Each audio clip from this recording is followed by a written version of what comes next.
What's good, y'all? Terrible Shooter here. Got a gun review for you today. It's gonna be on the Sig P320 compact. Before we get into it, just to show you that the mag is empty, the gun is clear, there's nothing inside of it. So now we're ready to work. So let's get into why I chose the Sig P320 as my first handgun. In 2009, Resident Evil 5 was released, and in that game, like many others, you could unlock guns as you advance through the game, right? The Sig P226 was one of those guns. All I could remember saying is, yo, this gun looks really, really dope. It's a sexy ass looking gun. Not even knowing that it was modeled after a real life version of a firearm. However, I told myself that if I were to ever get a gun, it would definitely be a Sig. Fast forward 11 years later, I purchased my first handgun, a Sig P320, but for different reasons. So let's get into it. So I ordered my Sig May 16th of this year from Palmetto State Armory. Had it shipped to Shoot Straight and got it May 29th. My experience with this firearm has been a really good one. I've put about 2,000 rounds into it. I'm currently at 1,800 something. I've disassembled and reassembled this firearm numerous times, just to get familiar, just to get comfortable with it. I actually have a video. I'll leave a link in the description below so you can check that out. I always get people at the range complimenting this firearm. They usually say how it's a good gun, how it looks really cool, or if Sig is one of the best, if not the best, gun manufacturers. I conceal carry this firearm every day. I do have a inside the waistband holster, which I actually got from Alien Gear. I was really excited when I finally received this in the mail. It's a really good holster. It's very comfortable. I'm planning on doing a review and my impressions on this holster in the near future. So be on the lookout for that. But this is what I use to conceal carry my Sig. It really feels good. It conceals really well. Overall, the experience of concealed carrying this firearm has been great. Other than that, I did experience one malfunction. I don't really know if I can consider this a malfunction or not, but at the range, the gun would not discharge. I noticed that the slide was almost halfway racked back. And let me just show you an example of what I am talking about.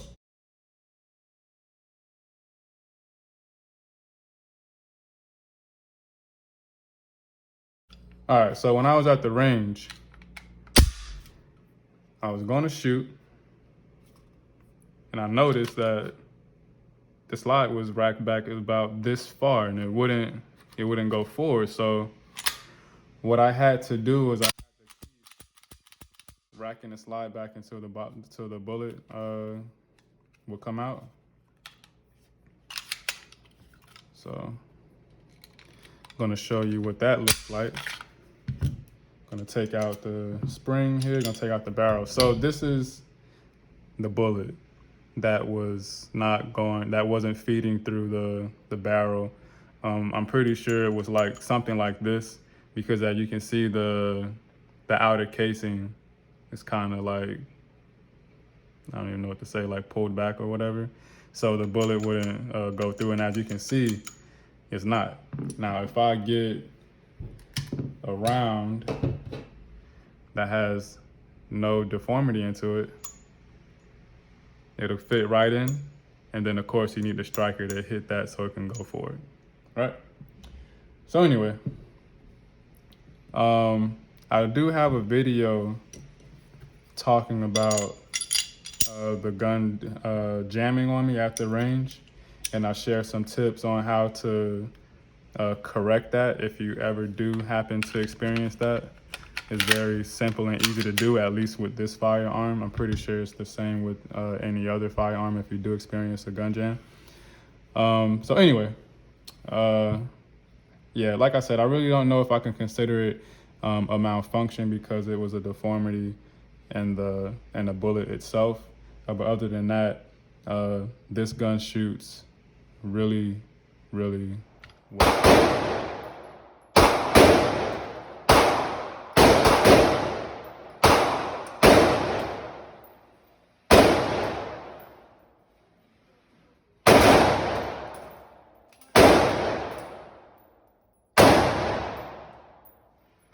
What I do like about this firearm, it has a modular setup, which offers a lot of versatility.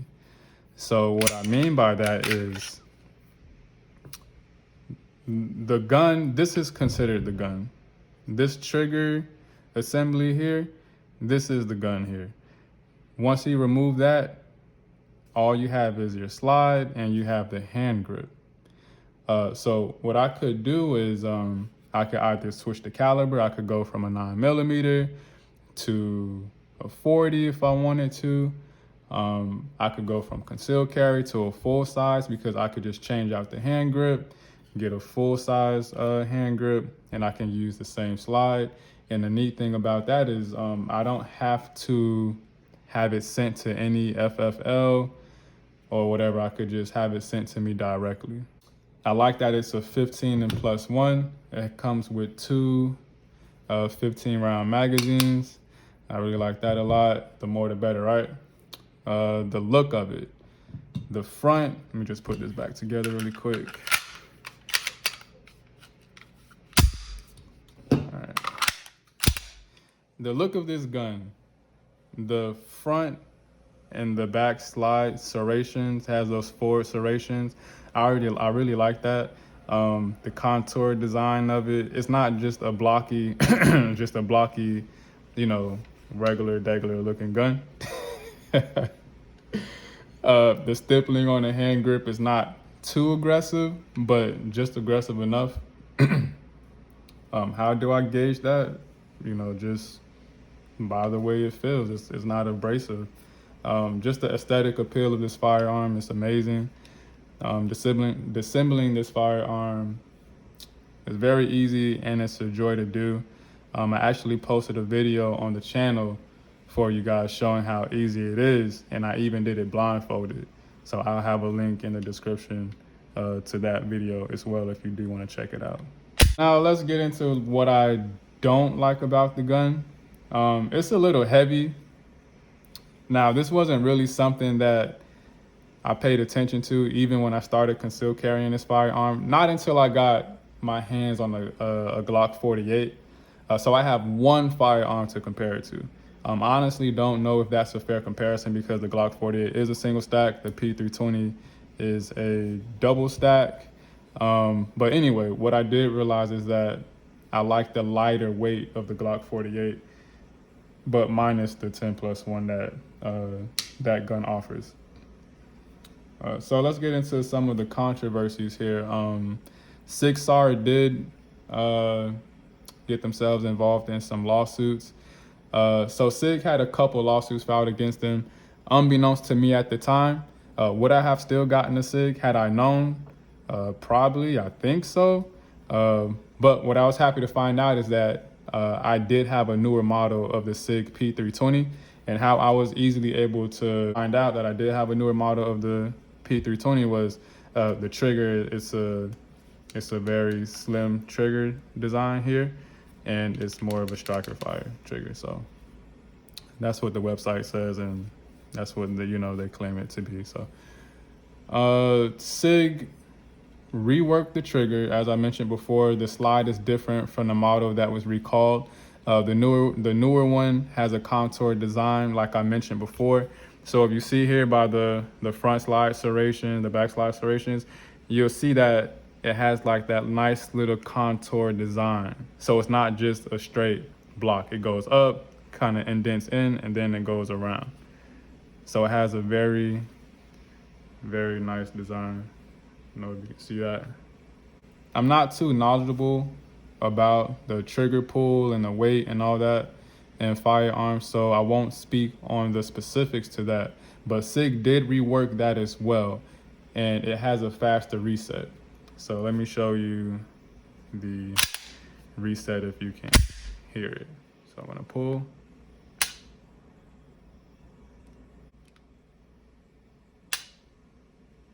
It resets about like right there. Let me do it this way, take out the mag.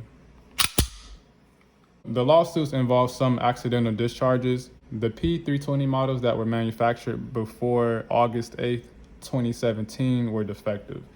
Sig uses the word allegedly when regarding to the flawed design that would cause the firearm to discharge when the slide and the barrel are in an unlocked condition due to the absence of a mechanical disconnector. Federal court in Kentucky by Stephen Mays claimed that on October 30th, 2018, his Sig P320 discharged with no prompting while fully seated in its holster.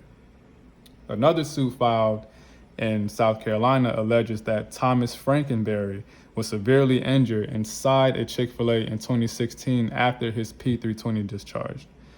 My thoughts, like I mentioned before, when I got my Sig, I didn't know about any of this. And honestly, it most likely wouldn't have changed my position on getting this firearm. Now, have I had scenes play out in my head that this gun might discharge while I'm concealed carrying? Yes. Was it a little nerve-wracking when I started concealed carrying this for the first time? Yes, but after spending so much time with this firearm, taking it to the range, dry firing at home, assembling it, disassembling it, reassembling it, whatever, concealed carrying it for over a month and having it on me every day, those worries went away rather quickly. Also, knowing that I have the post-recall model didn't worry me as much either. With any firearm, you want to have common sense and use caution, especially if you have kids and so forth. So let me get into the best part of the review, the specs on this gun. The barrel length, let me take this apart again for you guys. The barrel length is 3.9 inches. The overall length of the gun is 7.2 inches. The height of this gun is 5.3 inches. The width is 1.4. The weight without the magazine is 1.6 pounds, about 28.8 ounces. The sights, you either can get this with the Sig Light night sights or contrast sights. I have the contrast sights here, as you can see. I might switch them out to night sights, or I might just get a flash for it, who knows. There's no external safety. Like I mentioned before, it's 15 round magazine, comes with 2 of them. And what I really like about these mags is that they're metal. I really like that. So they're very durable. The measured trigger pull weight is 7 pounds. At the time when I purchased this handgun, it was, I want to say 500 or 550. At the time when it was manufactured, it was $713 and $638 without the night sights. Oh, and one thing I did forget to mention is that it is a striker fire single action pistol.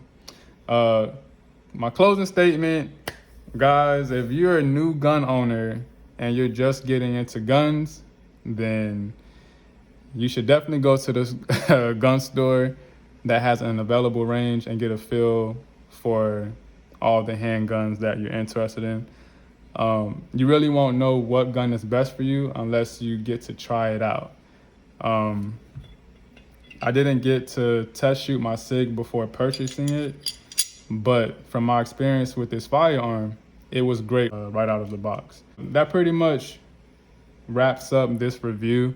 It's a very short one. I'm not a gun expert or anything. I don't claim to be. It's really just my initial thoughts and, my impressions and, what I like, what I dislike about the firearm and stuff like that. Everyone's experience will be different from mine, so I can't say that this should be your first gun. Although I like it a lot. The gun for you is the one you put time into learning and mastering through practice. So this is Terrible Shooter. Hope you enjoyed the video. Until next time, peace.